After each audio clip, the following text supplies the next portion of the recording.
Alrighty, yo, what is going on, everybody? It's your boy, Mr. DDG94 here, back with another reaction video. Today, we finna react to There's Something About Mary J. Blige. This is a documentary on, or a deep dive, I should say, on Mary J. Blige.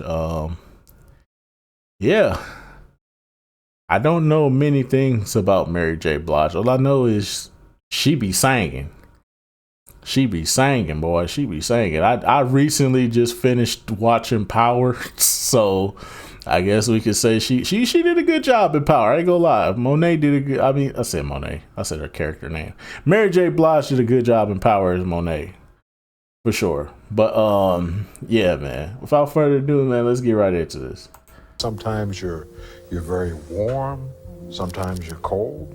Sometimes you're very Mary J. Blige! Mary J. Blige. There's only one Mary J. Blige. So they can run out and get how many girls, how many girl groups and turn their hat backwards and fix their hair like mine, but they'll never be me because I'm just, me.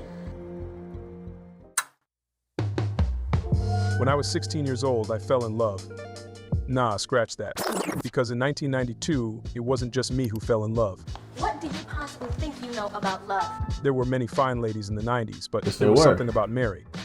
From the streets of Yonkers to the heights of superstardom, Mary J. Blige transformed her pain into poetry. She wasn't just singing about love, heartbreak, or survival, she was living it. This is her story. I was younger. I was insecure. I was not happy with me, as a little girl. You know what I mean? Mary Jane Blige was born on January 11, 1971 in the Bronx as the second daughter of Cora and Thomas Blige. Her mother was a nurse and often played icons like Shaka Khan and Gladys Knight around the house. While her father, who was a jazz musician, introduced Mary and her sister to the technicalities of music, taught me how to hold my notes. He would teach me and my sister how to harmonize. the Bliges were far from the idealized families portrayed on TV, like the Huxtables or the Jeffersons. Mary's father, a Vietnam War veteran, reportedly suffered from post-traumatic stress disorder, while her mother battled alcoholism. Plus, their relationship was often volatile, and at times the tension escalated into physical abuse from Mary's father to her mother, creating an unstable environment for Mary and her sister. In 1975, when Mary was just 4 years old, her father left the family, leaving Cora to raise Mary and her older sister, LaTanya, on her own. He'd come in and out for the next few years and left for good by the time Mary was 8. For the next 11 years, the two girls grew up in the Schlobaum projects in Yonkers, a housing project infamous for its nickname Slow Bomb, a reference to the constant unrest and turmoil that simmered within its walls. Got my building, I'll never forget it. There was this woman being beaten, and it looked like her head came off when he smacked her. The women used to scream, you can hear them screaming, and they're running out of their houses naked. And it affected me really badly as a child to see all of that, On the surface, Mary's childhood appeared relatively normal. She played with friends, sang in the junior choir at church, and visited her grandmother in Georgia for summers. However, beneath this outward normalcy, Mary was grappling with deep emotional turmoil. In addition to the pain of her father abandoning the family, she was also dealing with personal trauma that she struggled to process and understand. I remember feeling literally right before it happened, just could not believe this person was going to do this to me. When she was 5 years old, at a family house party, a friend of the family violated her, taking advantage of her as a child and scarring her in ways that would haunt her for most of her life. Come on, dog. We need to eradicate these niggas once and for all, bro. All these niggas that's messing around with these kids, bro, y'all need to go, bro. We need to eradicate these niggas, bro. No questions asked, bro. Nah, Chief. Nah. We have to eradicate these niggas once and for all, bro. These niggas gotta go, bro. They got to, bro. Right, ladies?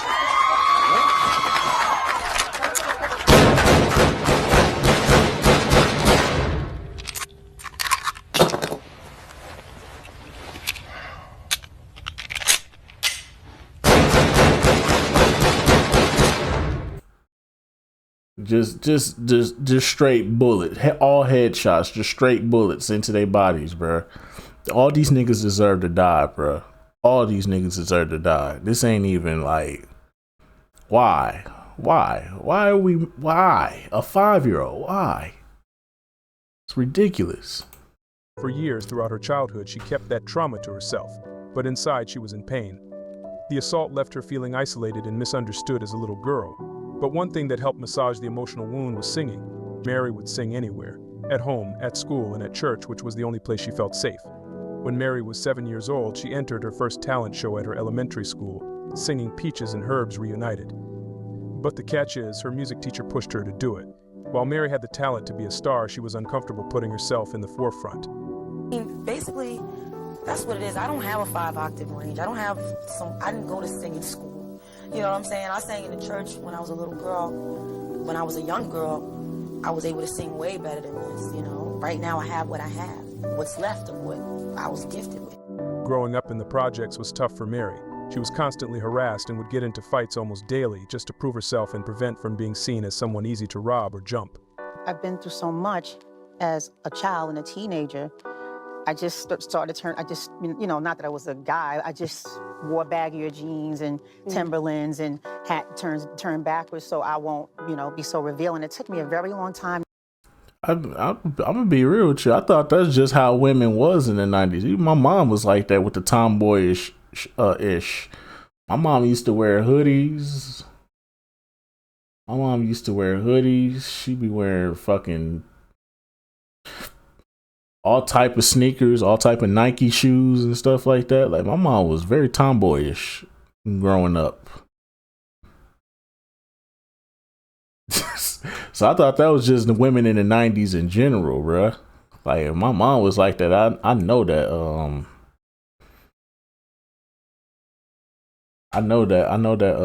other women was like that. I didn't think it was like something to like deflect off, niggas and shit like that. I didn't know that. But then again, I'm not a woman, so I wouldn't know that. But I digress. To even wear makeup and tight clothes because I've been, through so much. And that I've been through has been a secret.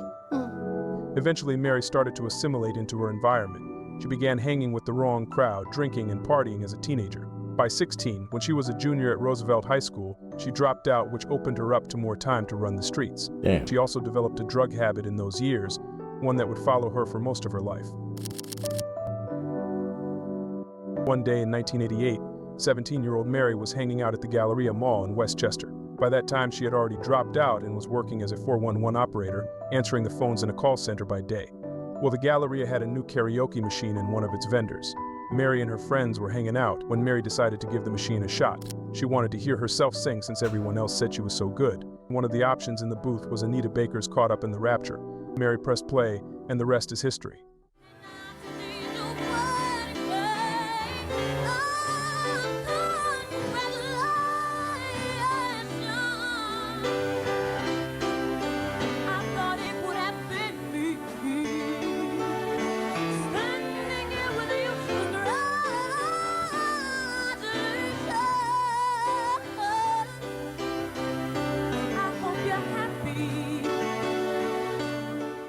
It's kind of funny how life works. Once Mary recorded herself, she carried the tape over to her mom, who then gave it to her boyfriend, known as Little Jimmy, who played it for Jeff Redd, while they were both working the assembly line of General Motors in Tarrytown. Jeff Redd was still trying to get his deal. Where have I heard that name before? I think I know, but I'm not for sure though. Ain't that the one nigga that sung that one song? You called and told me that you want me to be. Isn't that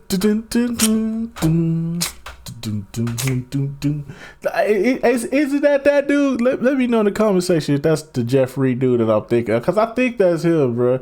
You called and told me that you want me to be.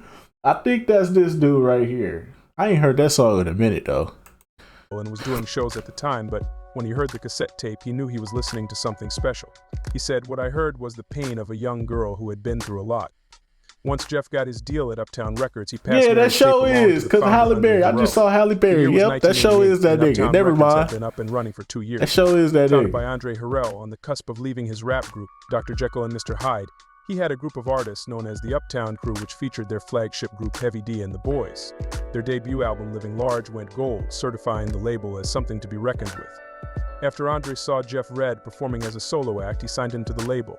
Jeff was still working at GM before the deal went into full effect, and thus, with the future as an A&R, he brought Mary to Andre's attention as well. Andre was in awe of the feeling of Mary's voice. She didn't have the polish of a Whitney Houston or the glamour of Vanessa Williams, but Mary was real. You could feel everything she was going through in the recording. First time I heard Mary, she had such a soulful, sultry kind of sound. I thought that she could be like a chocolate clown for the 90s. So somehow Andre found himself in Yonkers to meet with the girl from the tape. Mary found Andre in her living room, and once he left, she was the newest and youngest member of the Uptown crew. She wouldn't officially come out until nearly 3 years later, as was protocol for most of the Uptown artists. Hell, Jodeci took even longer from when they rolled up to the label in their Ford Escort from North Carolina. But we'll get back to them in a second. Anyways, Mary had finally gotten a break, but she was still grappling with the demons of her past. She was working as a session singer, doing backgrounds for Jeff Redd, and was featured on his album. She was working the New York club scene when she finally got her first taste of recognition when her song, You Remind Me, was featured on the soundtrack for the film Strictly Business. The debut artist that Fate has brought to you in '92. Only Fate can do it, as you know. This is one of the new artists that they did bring to you. Her name is Miss Mary J. Blige, and the song is called You Remind Me. The streets loved it. Hip-hop DJs played it, and suddenly everyone was buzzing about this new Mary chick. The song became a hit, even though it wasn't an original single for the soundtrack.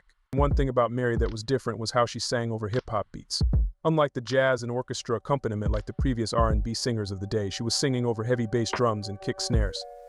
Uptown was used to capturing new sounds and was the hub for the new jack swing era, ushering in a fresh sound and black music with artists like Guy and Al B. Sure. But Mary was doing something different. We'd call it hip-hop soul. Jodeci tonight, Mary J. Blige. Hey, get Diddy up out of here, man. Get Diddy up out of here. No Diddy, man. No Diddy. Man in the middle here, and then he's passing on to, I guess, his son. This nigga was a menace back there. Look at that bald ass head, man. This nigga was a menace. Sean Diddy Combs. Sean Diddy Combs. Sean P. Diddy Combs. Sean Diddy Combs has been arrested. Let's start from here. By 1990, Sean had dropped out of Howard University, the place where he had become known for throwing iconic, often disorderly parties. Howard is where he also grew a reputation for his This nigga was throwing Diddy parties back in college. God damn it, bro. This nigga. You gotta tell Diddy no. You got to tell him no. You got to tell Diddy no. Because P. Diddy be wanting to party. And you gotta tell him no. You got to tell him no. I did. You got to tell Diddy no. Can't be at these parties with this bag. You got to tell Diddy no. temper and brutal personality as detailed in the 2024 Rolling Stone article Bad Boy for Life. There's stories about him bursting into fits of rage in the cafeteria and even allegations of attacking female students in public. Sean, who reportedly got the nickname Puffy as a child due to his outbursts, left the university during his second year, and due to his reputation for discovering talent and inability to take no for an answer, he was brought on as an intern at Uptown. After badgering Heavy D to get the job, Puff jumped headfirst into the business. If you know anything about Puff, you know this story. It's industry lore that he helped Jodeci shape their image, even if Devante didn't agree. You guys, what was that relationship like? Because I can imagine that must have been a little bit cold sometimes. To be honest, Puffy was an intern at Uptown Records. And Puffy ran around, did a lot of things, learned a lot of stuff. From Jodeci, from watching us on stage, he was just an intern. So they cut all the what Puffy do with y'all. He was there being a cheerleader and watching how we was doing on stage. That's how he was able to go on stage and entertain from watching us. Yeah, watching us. We've been doing this from kids. Puffy worked at the label. Mary had been floating around the label for years, but didn't know if the executives really liked her. Andre wanted to reshape her image. They knew Mary couldn't be packaged like the normal R&B ladies of the time, so he handed her off to the new kid in the building to see if he could make what she had work. What you say?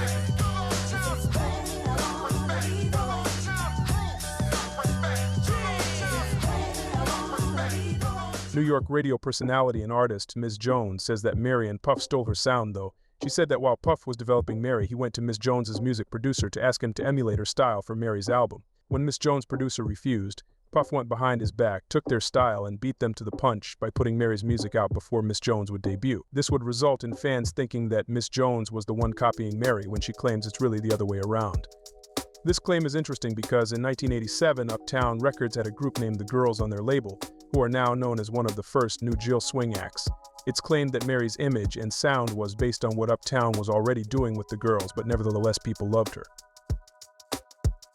She's every little girl that is going to school and got their little shirling on or whatever, just got their, she's just that fine little, like, ghetto fabulous lady that everyone loves and knows that she's been through things and she got a man doing her wrong. Looking back, it doesn't seem as if Puff shaped the image of these artists as much as he just accentuated who they already were. One of the first times the term ghetto fabulous was used in print was by writer Danielle Smith in an April 1996 copy of The New Yorker. She defines the term: when you're ghetto fabulous, you're buying your way up and out, even if mentally or physically you still live there. Mary embodied the term. She was still living in the projects when You Remind Me became a hit. She just needed sprucing up a little. Puff took the baggy jeans she was wearing and instead handed her designer clothes. He kept her Timberlands and turned her hat backwards. Next thing you know, Mary looked like a star. Puff was becoming known as a star maker and was using that newfound rep to get his name buzzing around the city. But around 7 months before Mary's album was scheduled to be released, Puff was involved in a tragic incident at City College. On December 28, 1991, a celebrity charity basketball game was scheduled to be played at City College in New York, featuring the likes of Heavy D, Jodeci, and a slew of some of the hottest artists of the day. The event was all orchestrated by Puff. The gym had capacity for 2,700 people, but reportedly over 5,000 showed up to buy tickets at the door. When the organizers closed the doors due to capacity being filled, pandemonium erupted and a stampede broke out, resulting in 9 people losing their lives. Puff would maneuver his way from criminal culpability for this incident, which happened only a year after dropping out from college. No charges were filed, and Puff would eventually reach settlements with the families of the victims. Uptown's parent company MCA wanted to fire him, but Andre pulled some strings and was able to keep him on the label, and also keep him working with Mary. Nobody wanted to take a chance on me. Nobody wanted to help me. And it wasn't like I was pressed or begging anyone to help, but Puffy volunteered. He wanted to help me. Dig it, yo. What's the 411, hun? What's the 411, hun? I got it going on, hey, yo, hun. I got it going on, hun. What's the 411, hun? Riding off the steam of the #1 R&B single You Remind Me, and inspired by her past job as a 411 operator, What's the 411? Mary's debut album was released in July 1992. A month after the album was released came Mary's biggest hit yet. When your love the truth went through and though we made it through the storms, I really want you to realize, I really want to put you on. Real Love peaked at #1 on the R&B charts and '7 on the Billboard 100. It became one of the biggest crossover hits of the year and one of Mary's signature songs. The album went on to sell over 3 million copies. The winner is Mary J. Blige, Real Love. Oh, God. Oh, thank y'all. What's up?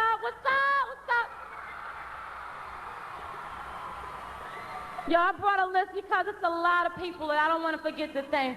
And I just want to thank everybody. First, I just want to thank the Almighty himself, God, because without him, none of this would be possible. Thank you. While promoting the album in London, she arrived late to a concert, performed 3 songs, then disappeared for nearly an hour. Word of this made its way back to the States, where Mary was already growing a reputation for being an attitude-ridden diva. I'll be a bitch. I will be it to the day I die, because you won't get nowhere being a soft wimpy. You're just gonna be there and being stepped on and walked on and bend over and all that. You're gonna be that. During the conception of What's the 411, Mary connected with KC from the R&B group Jodeci. Ooh, yeah. Ooh, yeah.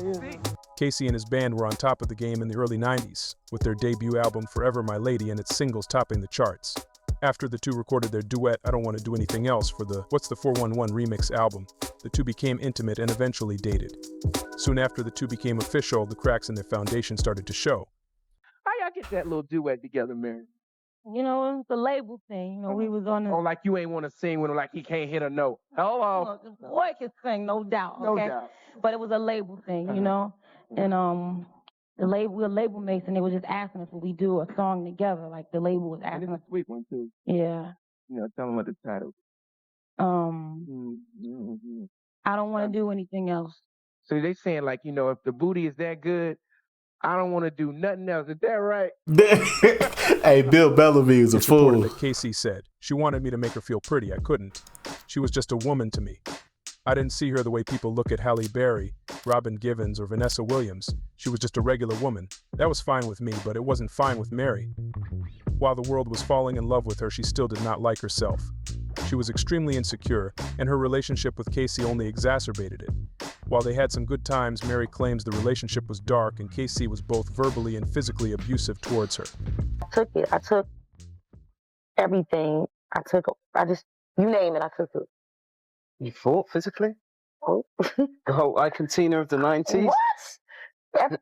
Come on, man. I mean, I don't even like to really talk about it, but it was definitely that. It was Ike and Tina of the 90s on the low. It was some hell. It was a private hell. And I just took it because I was, missing him and yearning for him and wanting to be with him. This caused her to spiral into a depression, making the drinking and drugs she used to numb her pain more of a constant in her life. Realizing that the fame was becoming too much, as well as ruining herself and the label's reputation, Andre sent Mary to boot camp. Double Exposure was a well-known artist development firm founded by Angelo Ellerby. Mary was put through a 24-week boot camp, making her read books and teaching her how to respond in interviews. Ellerby would say Mary has to be able to talk to rap magazines and talk to Diane Sawyer. You must be able to fit into every particular realm of the business and life. But Mary needed more than etiquette class to fix the pain she was going through. While being profiled by the New York Times, she abruptly ended the interview after calling the journalist Touré stupid and snapping at him. He detailed this account, remembering how cold Mary was to him during the interview and even kicking him out of her limo in a sketchy part of New York, for no reason other than she did not like his vibe. After the blow-up, Andre would later reach out to Touré to make sure he would write a good piece about Mary, pleading that she had deep emotional scars that caused her to lash out. Touré still wrote a relatively nice article, by the way. What's the 411 had meteoric success, skyrocketing Mary into stardom quickly in her career, but her next album would take her into new heights. Arguably, inspired by the tumultuous relationship with arguably her best fucking album is I don't even know if you could say arguably. I think that really is her best album. I really think My Life is her best album. By far. I know some people might say Share My World. I know a lot of people might say Share My World, but I feel like My Life is way better. Way better. Don't get me wrong, Share My World got some heat on that motherfucker though. I ain't no cap.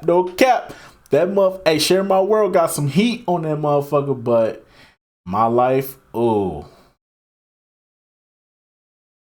You can't them hits, them timeless classics, dog. Them is timeless classics, dog. With KC, in November 1994, she would release her sophomore album, My Life. The album peaked at number 7 on the pop album charts and debuted at number 1 on the R&B charts, where it stayed for 8 weeks. Yeah. What were those conversations like with Puff while you were doing the album? I mean, about his pain. Everybody knew what I was dealing with, but I didn't want to really tell him what I was dealing with because I didn't want him to kill somebody. Mary began recording the album in 1993, and by that time Puff had been fired from Uptown. Andre claimed there couldn't be two kings in the castle. Plus, MCA told Uptown they refused to put out Biggie's album due to the subject matter. This pushed Andre to let Puff go, and set him up with the means to get a deal for a record label of his own. Although he was officially fired from Uptown, Puff executive produced Mary's album, with Mary recording some of the tracks at his studio, which he called Daddy's House. Hey, yo. The first single, Be Happy, peaked at number 6 on the R&B charts, with the follow-up single peaking at number 4. And while the album didn't have any smash pop singles, it was received extremely well critically. And by 1995, My Life had already sold 2 million copies. So it's platinum. I know something you don't know. What?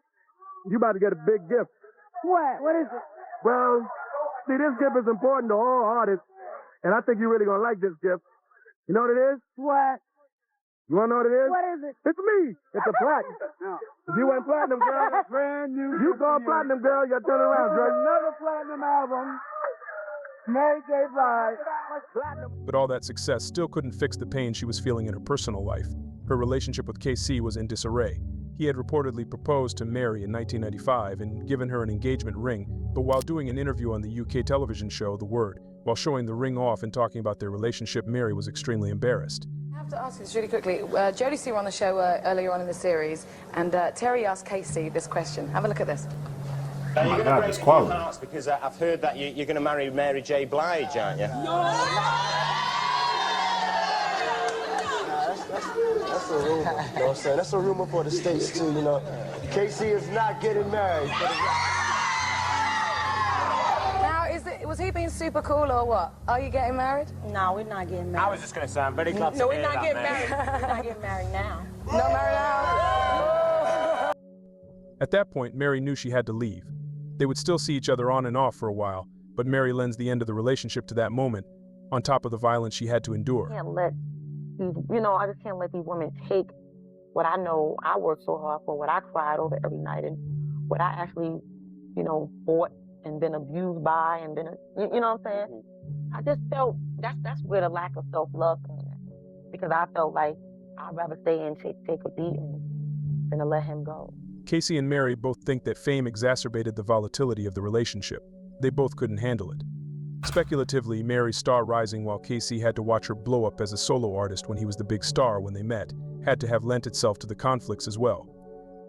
After their breakup, it's rumored that Mary showed up to a big party in Atlanta for TLC that Casey was attending. She was allegedly inebriated. According to reports, she was a mess. Her hair was everywhere and she didn't have shoes on. Allegedly, Puff was there and grabbed her and took her in a room, and when she came back, she was cussing everyone out, even trying to hit Casey's date. Damn. Also around this time, it is alleged by the singer Danny Boy that he met and slept with Mary when he was 16 after meeting her around the time of the 1995 Source Awards. She would have been around 24 at the time. I think when you were early on, you was messing with Mary. Well, okay, how did you think about that? That time I wasn't. I kind of was, but it wasn't. That's what I'm saying. How did you think? Like, what did you feel like? Okay, yeah, I like Mary, or you just was like, was she taking advantage of you because you were young? No, I mean, that was Mary J. Blige. She was young too. She was young too, and that was Mary J. Blige. And when I brought that story up, because a lot of people thought that I was like trying to Me Too. I mean, I wouldn't have used her.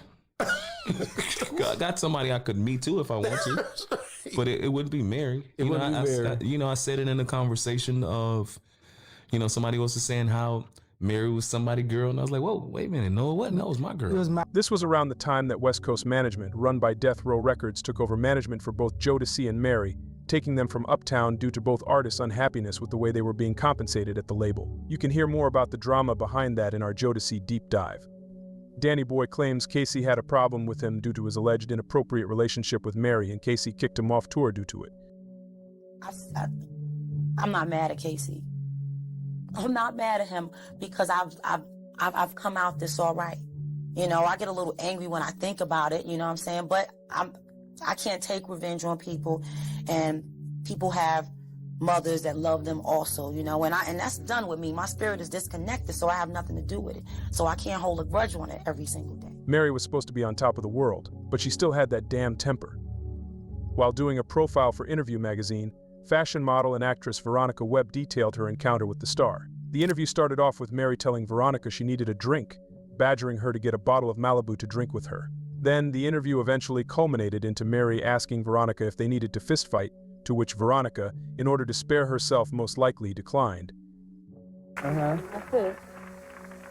Now, you also talked about Veronica Webb in the magazine. Why are you laughing? Do you see her? How do you feel about her today? I really don't feel nothing about her because I don't know her. I just don't even want to talk about that. Yeah, she's, she ain't gonna mean nothing tomorrow or the next day, so whatever. Damn. And the Queen. Shots fired. Shots fired.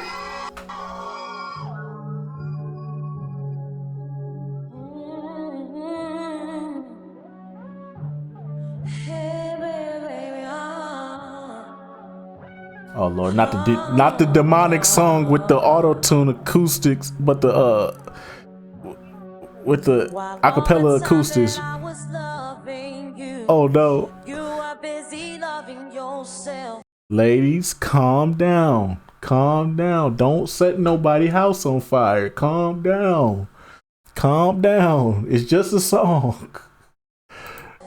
In 1996, her single for the Waiting to Exhale soundtrack peaked at number 2 on the pop charts and earned her a Grammy nomination for Best Female R&B Vocal Performance. She also won her first Grammy in 1996 for her duet with Method Man, I'll Be There For You, You're All I Need to Get By. You were my destiny. And by her singing on that song right there and putting that feeling behind it like Sweet Morning Dew, I took one look at you and it was plain to see you was my destiny.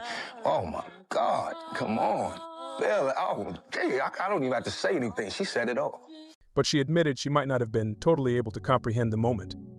She remembered that night by saying, When I got that Grammy, I was high. Not at the Grammys, I don't think. But I was drinking like a crazy person, still sniffing cocaine going in. That year, while in the midst of her breakup with KC, she met another R&B singer who caught her eye. Case was a new crooner on the rise in 1996 when he released his single, Touch Me, Tease Me, featuring both Mary and rapper Foxy Brown. Case was reportedly engaged at the time that he and Mary started seeing each other. But the relationship got serious fast. They even lived together for a time. He alleged the relationship was volatile, with him claiming he still had a scar from Mary throwing things at him. Damn. But it quickly ended when Case was on tour and Mary's cousin, who was his hype man, witnessed Case cheating on her with 3 different women. At the same time, it's rumored her song Your Child was inspired by his cheating during the relationship. As a woman, Especially me being a new artist, I'm a woman, you know, to come after Craig Mack and Big, you know, after they did so much work for the label, you know, it's like, I gotta do my thing. I think a lot of the rumors that are surrounding our friendship are because we're so close and people see that as real because we go out all the time, you know, but now I'm hearing different stories like, you know, I vocal coached her and I did this and I did that, but we just 2 women that get along. What's wrong with People that? like We met each other. Puff hooked us up. He wanted me to help co-write on the album. You know, she was singing for years before I met her, so I had nothing to do with that. In 1994, Faith Evans was newly signed to Puff's Bad Boy Records and tasked to provide background vocals and songwriting for Mary's My Life album. And by 1995, she had released her own self-titled debut. This bothered Mary, as she thought that Puff had found her replacement for his label. She was his flagship artist at Uptown, and Faith was using her producers and singing over hip-hop beats too. And that, on top of smaller petty arguments, is supposedly why her and Puff severed all ties for Mary's 3rd album. But they officially cited the reason for the split as creative differences. Either way, the relationship was weird between Mary and Faith. Mary was originally supposed to be featured on Faith's debut album on the song Love Don't Live Here Anymore, but after Mary recorded the track, oh my she God, called that's Faith's a hideous. people and Oh told my them to take her God. vocals off, causing more rumor Was that that Mary Faith? was jealous of Faith's vocal ability. Bro, go back. Documentary, well, she Go felt back. the way when more. Yo, don't tell me this was Faith right here. No. Oh my God, Faith looked like a caveman. What the fuck? What the fuck? Oh my God, the enhancements of makeup is crazy, bruh. Jesus Christ. Faith look ugly as hell in this. What the hell? Who is this person?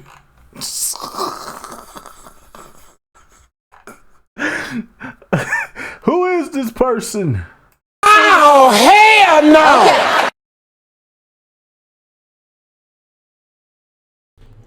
Hey, boy, ain't no fucking way, boy.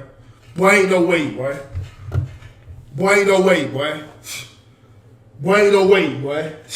Well, let's be nice. Boy, ain't no way, boy. Nice. We don't have to go. Boy, ain't no there. way, I boy. mean, you're not wrong. Boy, ain't no But you fucking didn't way, have to boy. say it. I mean, good lord. But after Mary recorded the track, she called Faith's people and told them to take her vocals off, causing more rumor that Mary was jealous of Faith's vocal ability. documentary, well, she felt the way when Puff brought you along, because I always heard those things, but to be quite honest, that was never confirmed. I mean, they did tell me I had to take her voice off my album because of some issue that I never knew about, but I thought that was something between her and him. But I'm kind of glad I don't know what it was about because I can honestly say I really don't know what that was about. Oh, y'all had a song together or something? Or? Yeah, on my first album, we did a song together called Love Don't Live Here Anymore. Wow. And then at the time, the general manager, Bad Boy, called me like probably about 6 months after my album came out, like, Mary wants her voice off your album. Nah, you need to call her. I was like, no, I don't. I mean, I didn't do nothing to her, so what am I going to call her for? I don't know what happened. Right. They didn't tell me what happened, so why are you telling me to call her? Anything could have caused tension between the ladies, but one glaring red flag was Mary's friendship with Lil' Kim. They had become really cool during that time. And it's known that Kim and Faith had problems with each other due to their relationships with Big. Now, here's the thing. There are plenty of rumors of what was going down in the industry at the time. I've heard stories of Mary and Puff having a secret relationship, information about tapes, and literally every conspiracy theory in the world about Kim Porter. It goes without saying that Mary had been around and pictured with Puff while he was doing some of the alleged behaviors we've all heard about. But the rumors that Mary had any direct involvement are highly speculative and quite often unsubstantiated. Whenever someone's source is industry insiders and they can't name a reputable news outlet, they more than likely made the shit up. Okay, back to the story. I'm all right. Good to see you. Good to see you too, Rosie. I love your CDs, all of them. You've got such a beautiful voice. Thank you. And you're so pretty. Thank you. Well, She ain't listen to that damn Look album. how pretty you are. That's you. Thank you. That's you right there, pretty girl. She ain't listen to By that damn album. 1995, Andre had left his own label to become the CEO at Motown, leaving Heavy D as CEO of Uptown. By the time Mary was ready to release her third album, Heavy D had resigned as CEO and the label was in disarray. In April 1997, Uptown's parent company MCA released Mary's third album, Share My World. Most dynamic and talented young divas. And for her wonderful contribution to the Waiting to Excel soundtrack LP, she is nominated for a 1997 Soul Train Music Award for Best R&B Soul Single Female. Ladies and gentlemen, please welcome MCA recording star, my girl, Mary J. Blige.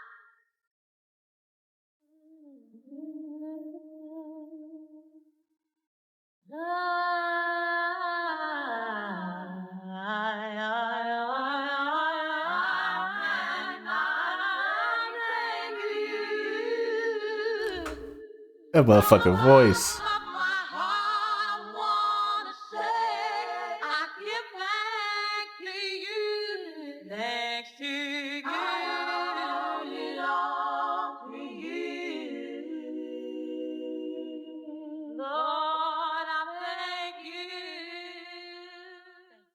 The first single, Love Is All We Need, reached #1 on the US dance charts. The song featured Nas, and it's reported that the two dated at the time.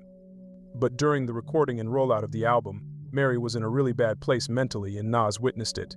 And she opened up a dollar bill. Said, I don't have any more. And I just saw the little flakes coming off the dollar bill. You know, and she's like, yo, you got any? You know where to get some? It just felt like, damn, this is not happening. The second single, I Can Love You, featured her friend Lil' Kim. The single peaked at #2 on the R&B charts, and her father came back into the picture.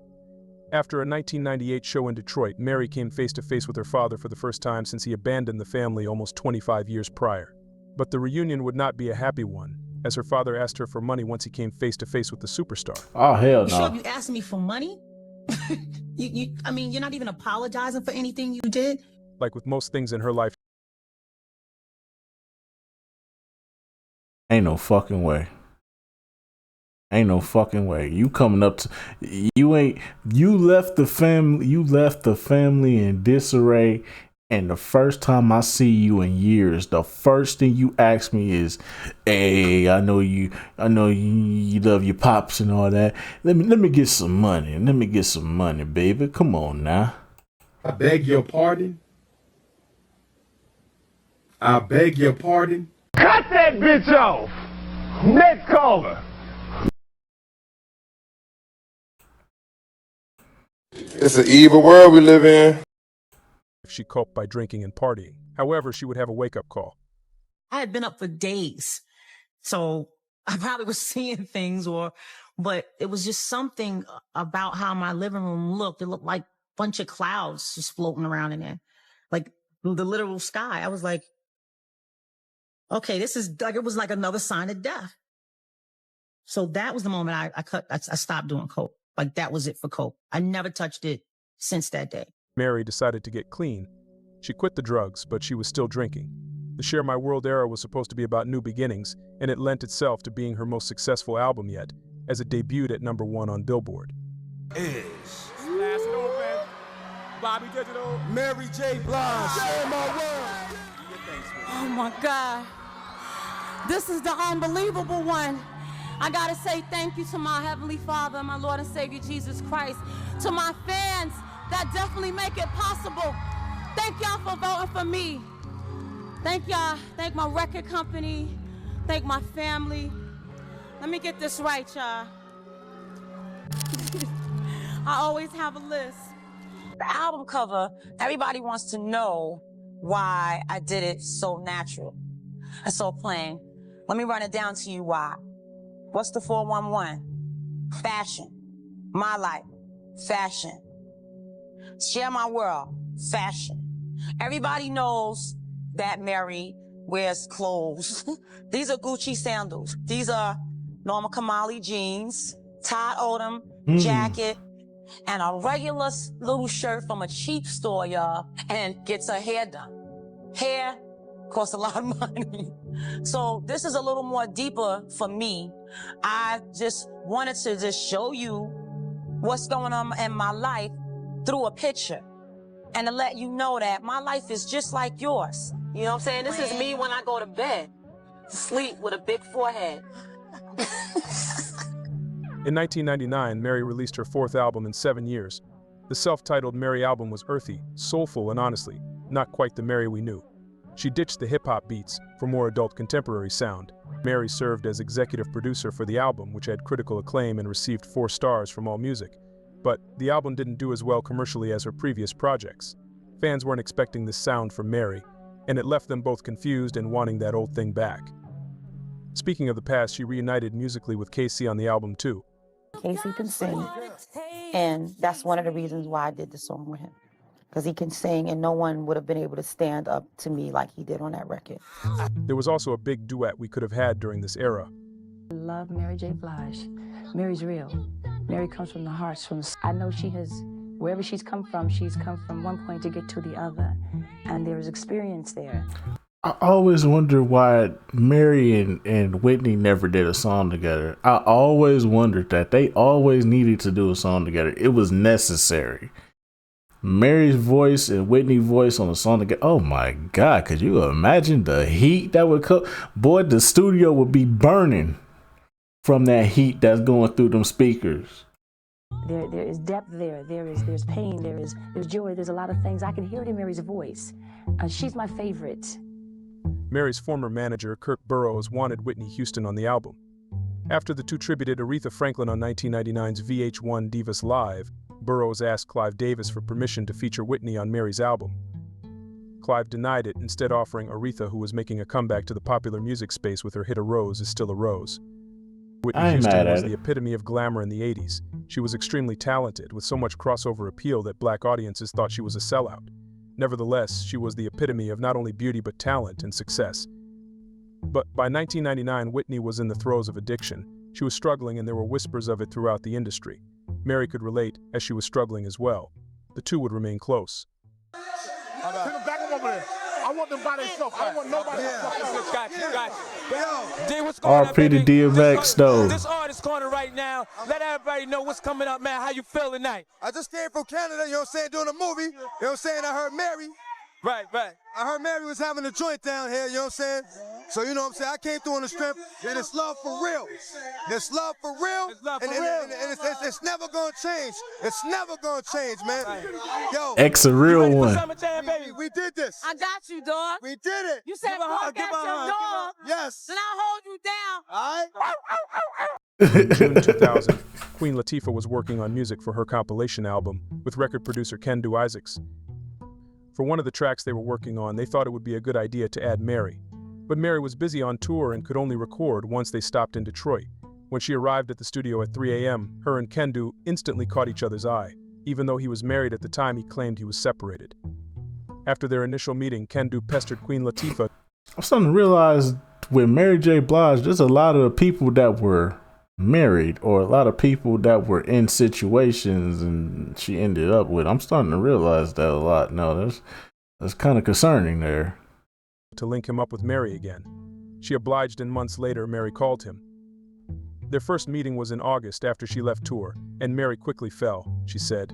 There was something so fatherly and confident about him. I think I fell in love with him then, but got scared because he was the type of man I'd never seen before. He had this, I can take care of you, I can make you feel safe thing, and I needed that. The girl whose father abandoned her at 4 years old was now a woman seeking a man who gave her all of the qualities she thought a male figure should possess. During the rollout for her new album, Mary had finally realized her drinking had gone too far. During a show at the Apollo Theater, she overheard Kendu saying, "If Mary comes in this house drunk tonight, I'm going to leave her." During the performance, she couldn't stop thinking about what he said, and she decided she was going to tell him she was done drinking. It was August 25th, 2001, and later that night, she'd learned that the singer Aaliyah had passed away in a plane crash. RP Aaliyah. Who's some of the hip hop? My 7th birthday. Mary J. Aaliyah's death deeply affected Mary, and it seems as if she felt like something fishy had happened. I just know that was a murder. You know what I'm saying? That was a spiritual murder, whether people know it or not. Because God don't kill people. You know what I'm saying? Whether people know it or not. And I could go deep, but A lot of people I would have to really bring who, you know what I'm saying, for what I learned. And she just was cut down in the prime of her life. And it's so unfair. And it wasn't time. You know what I'm saying? It wasn't, I believe it wasn't her time to go because from what I know, it ain't supposed to go down like that. She recalled to Oprah, "My life was her life. She was surrounded by people who weren't telling her the real deal. We weren't close friends, but I talked with her a couple of times. I very well could have been the woman on that plane." It was a scene that could have been reserved for an entourage of stars, but the hundreds of fans who filled Getty Square in Yonkers Thursday evening were all there to see one person, R&B singer Mary J. Blige, who grew up in Yonkers and began singing in the church choir. Now she's in town promoting her latest release, No More Drama. On August 28, 2001, Mary dropped her 5th studio album, No More Drama. Her first single, the Dr. Dre-produced Family Affair, was her first #1 on the Billboard pop charts and stayed #1 for 6 weeks. The album debuted at #2, just behind Aaliyah's self-titled album. The album sold over 2 million copies, with nearly 300,000 sold in its first week, but MCA was disappointed by its sales, and the rollout was obviously hindered by both Aaliyah's passing and the tragic events of 9/11. So they repackaged and re-released the album in January 2002, adding the single Rainy Days featuring Ja Rule, one of the hottest rappers out at the time. She also made her film debut that year, starring in Prison Song with Q-Tip. Mary would say, "After my first album, I didn't even know I was successful. It wasn't until No More Drama in 2001 that I knew I had made it." Yo, thank you, Jesus. Thank you, because he has been good to me this year, not just winning awards. I'm living right now. In August 2003, Mary released her 6th album, Love and Life. Inspired by her relationship with Kendu, this album was all about positivity. The album also brought Mary and Puffy, who was going by P. Diddy by then, back together. It debuted at #1 on the Billboard 200 and sold 285,000 copies in its first week. But the public perception of the album was lukewarm, not producing any chart-topping hits.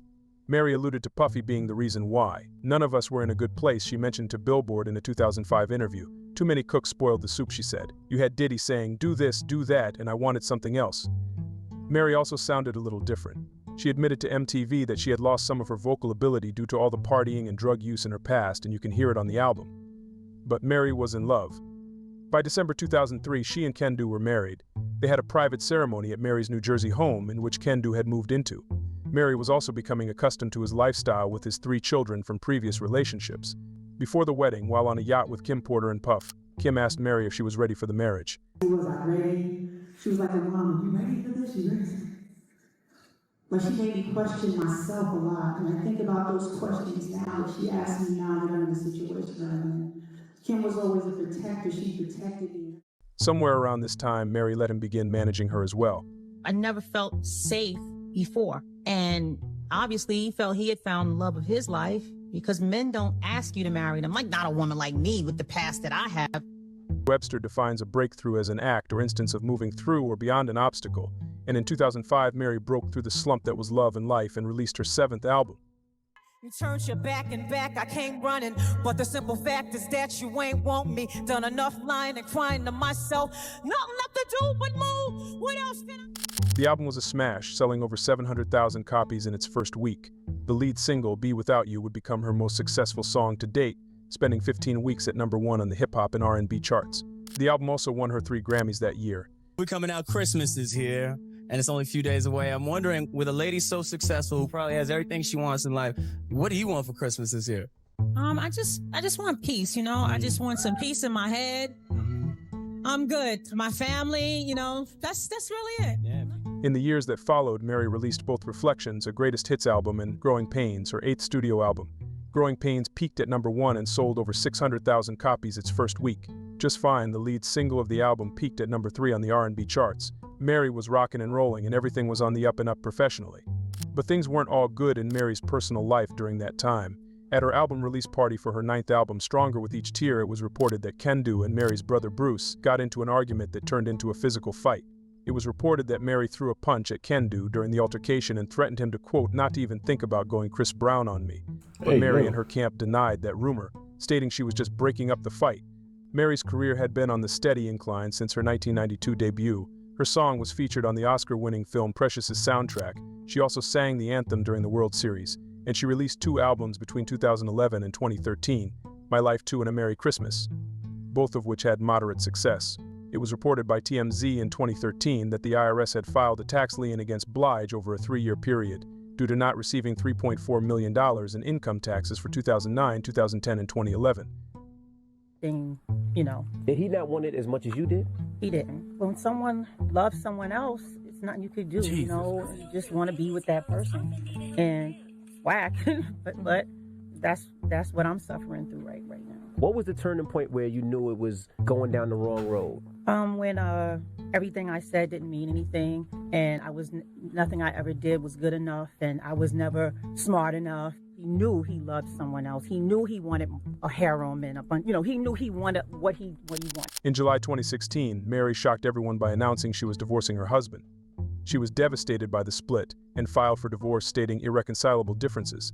It would be alleged that Kendu had been having an affair with an artist Mary was trying to develop. In 2010, Mary signed Starshell to her Matriarch record label. She invested. It's an evil world we live in. I beg your pardon. I beg your pardon. You mean to tell me that I'm developing this bitch and she sleep? Ain't no fucking way, boy. Ain't no fucking way. Ain't no fucking way. Hey, boy, ain't no fucking way, boy. Ain't no fucking way. Instant beatdown. Instant beatdown. No questions asked. Invested time and money into developing the singer into an artist, and it's alleged that Starshell was Kendu's mistress, but she denied the rumors. In order to maintain the lifestyle he acquired by being married to Mary, Kendu sought out nearly $129,000 a month in spousal support because, she was his only job. The judge would eventually order his ex-wife to pay him $30,000 a month. She was also ordered to pay retroactive spousal support and his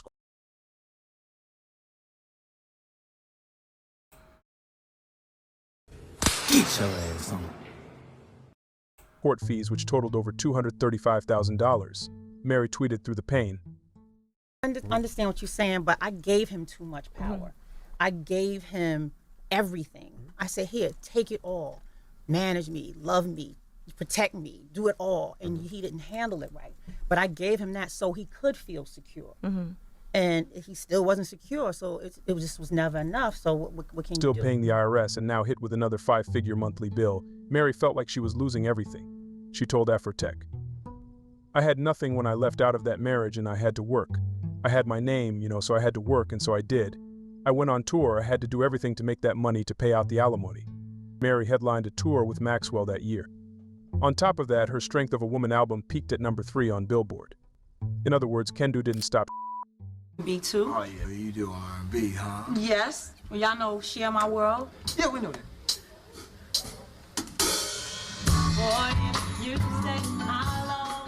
Mary was as hot as she's ever been. After dabbling in acting on and off since making her acting debut on The Jamie Foxx Show in '98, she was nominated for an Oscar in 2018 for her work in the film Mudbound, which she channeled the pain of her divorce for her character Florence. She received a star on the Hollywood Walk of Fame in 2018, and by the next year she was being honored with a Lifetime Achievement Award by BET, stamping her as the Queen of Hip Hop Soul. And not to mention, she co-headlined the Super Bowl in 2022. When I think back about, when Andre said he went to your apartment back in the day and you sang for him, when you think about that young lady, did you see this? Did you see moments like this happening? Did you think it would go this far? Absolutely not. Wow. I did not think it would. I didn't think I would live past my life. But I'm here, and now I'm here, and now I want to be here, and now that's it. Nobody can stop that. When Mary Jane Blige was introduced to the world in '91, we knew she was special. With her baggy jeans and combat boots, Mary shared her life with us through her music, both the highs and the lows. She's been the voice for so many who felt unseen and unheard, and her impact goes far beyond the charts. Artists like Monica and Keisha Cole have followed in her footsteps, embracing that same raw honesty in their music and their lives. While she's had her struggles, she triumphs every time, and over 30 years later, she's still on top of her game. Many can't put a finger on what it is about Mary that makes us love her, to which I say, there's just something about her. Most definitely, man. Mary J. Blige is definitely something, man. Something legendary.